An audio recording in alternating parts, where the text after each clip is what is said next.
नमस्कार, आपका हमारे इस चैनल में बहुत बहुत स्वागत है। आज हम आपको एक मोटिवेशन स्टोरी बता रहे हैं। एक घाट के किनारे एक साधु अपना डेरा डाले हुए था। वह वहीं बैठा रहता और एकाएक चिल्ला उठाता, जो चाहोगे सो पाओगे। कई लोग उस रास्ते से गुजरते थे। उसे ऐसा चिल्लाते देख लोग उसे पागल समझ लेते थे। कई लोग उस पर हंसते तो कई लोग उसका मजाक बनाते। फिर एक दिन एक युवक उसी रास्ते से गुजरा। वो बेरोजगार था। उस साधु की आवाज उस युवक के कानों में पड़ी। वो अब भी वही चिल्ला रहा था, जो चाहोगे सो पाओगे, जो चाहोगे सो पाओगे। ये सुनकर युवक साधु के पास पहुंच गया और उससे पूछा कि क्या सच में जो मैं चाहूंगा वो मुझे मिल जाएगा? क्या आप सही में मुझे दे सकते हो? इस पर साधु बोला कि सबसे पहले तुम्हें ये बताना होगा कि तुम क्या चाहते हैं। तब युवक बोला, बाबा, मैं चाहता हूं कि मैं एक बहुत बड़ा हीरो का व्यापारी बनूं। क्या आप इस इच्छा को पूरा कर सकते हैं? साधु ने कहा, जरूर बेटा, मैं तुम्हें दो चीजें देता हूं, इसमें एक हीरा है और एक मोती। इनसे तुम जितने चाहें हीरे मोती बना सकते हो।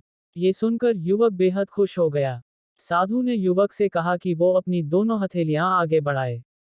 जैसा साधु ने कहा वैसा ही युवक ने किया। साधु ने युवक की पहली हथेली पर अपना हाथ रखा। फिर कहा कि यह सबसे अनमोल हीरा है।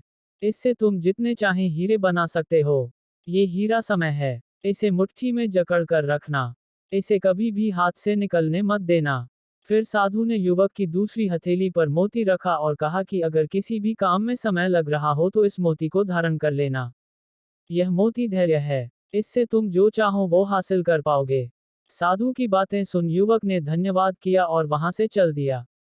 साधु से उसे दो गुरु मंत्र मिल थे। उसने सोच लिया था कि वो समय नहीं गंवाएगा और धैर्य से काम लेगा। कुछ ही समय बाद युवक ने एक बड़े हीरे के व्यापारी के पास काम करना शुरू कर दिया। वह व्यवसाय का हर गुर सीखता चला गया और कुछ समय बाद हीरे का बड़ा व्यापारी बन गया। इस स्टोरी से हमें सीख मिलती है कि अगर आप कोई लक्ष्य प्राप्त करना चाहते हैं तो आपको समय और धैर्य दोनों की आवश्यकता होती है। बिना समय व्यर्थ किए अपने लक्ष्य की ओर बढ़ें।